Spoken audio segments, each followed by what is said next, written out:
Assalamualaikum warahmatullahi wabarakatuh. Sebab hijrah Nabi Muhammad SAW ke Yasrib.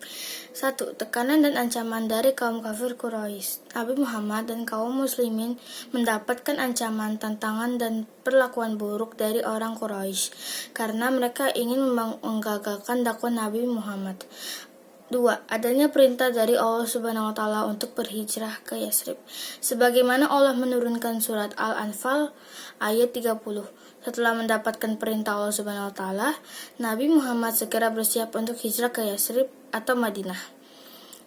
3. Adanya jaminan keselamatan dari masyarakat Yasrib terhadap dakwah Nabi Muhammad. Mereka berjanji untuk setia dan melindungi keselamatan dan keamanan dakwah Nabi. Baiat tersebut dikenal dengan Baiatul Aqobah Ula atau Bait Aqobah pertama yang isinya 1. Tidak mempersekutukan, 2. Tidak berdusta, 3. Tidak mencuri, 4. Tidak membunuh anak-anak perempuan, 5. Tidak memfitnah, 6. Tidak melakukan hal-hal tercela, 7. Akan selalu setia pada Allah dan Rasulnya.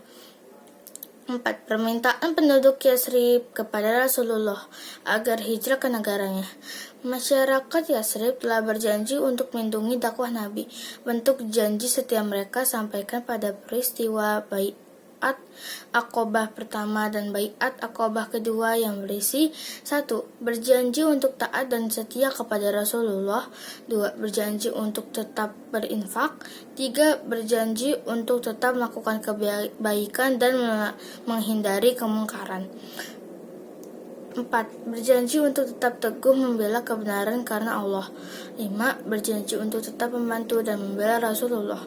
Urutan perjalanan hijrah Nabi Muhammad. 1. Adanya rencana kaum kafir Quraisy membunuh Nabi Muhammad.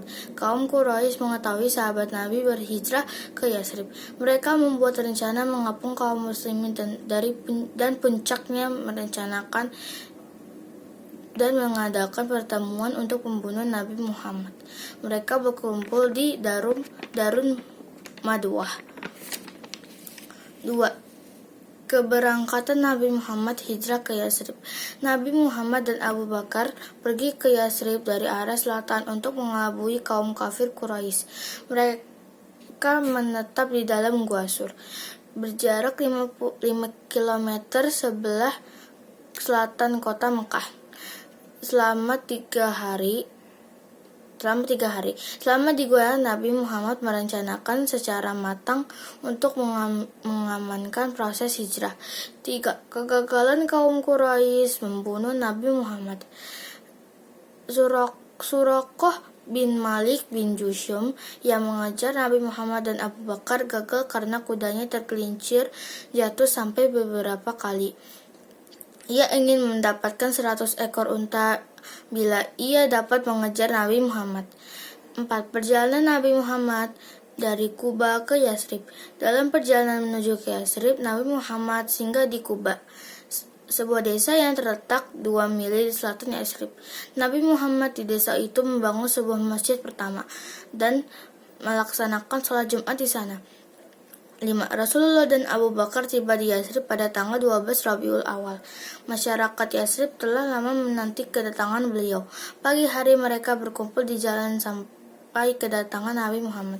Akhirnya, Nabi Muhammad dan Abu Bakar sampai ke Yasrib dan disambut dengan gembira dan sukacita oleh penduduk Yasrib.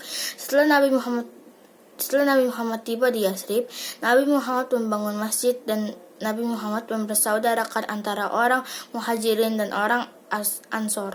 Orang Muhajirin adalah orang yang ikut hijrah Nabi ke Yasrib, sedangkan orang Ansor adalah orang dari penduduk Yasrib yang membantu perjuangan Nabi Muhammad. Wassalamualaikum warahmatullahi wabarakatuh.